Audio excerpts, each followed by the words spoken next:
ভারত সরকারের অনুমতি পেলে শেখ হাসিনাকে বিডিআর হত্যাকাণ্ডের বিষয়ে জিজ্ঞাসাবাদ করা হবে বলে জানালেন জাতীয় স্বাধীন তদন্ত কমিশনের সভাপতি অবসরপ্রাপ্ত মেজর জেনারেল আলম ফজলুর রহমান।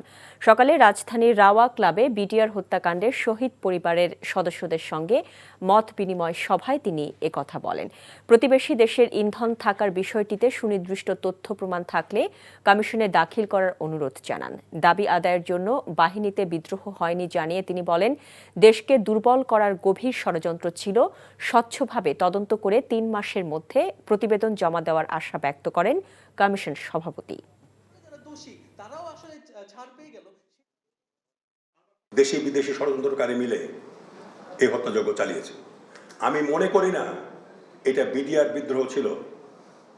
আমি মনে করি না যে কোনো দাবি আদায়ের জন্য সৈনিকরা নির্মমভাবে আমাদের অফিসারদেরকে নিহত করতে পারে। বিশেষ করে শেখ হাসিনা, ভারতীয় হাইকমিশনের সঙ্গে আমরা যোগাযোগ করে হয় তাকে এক্সট্রাডাইট করার জন্য আমরা বলবো, কিংবা আমাদের টিম সেখানে গিয়ে তার ইন্টারভিউ নেবে।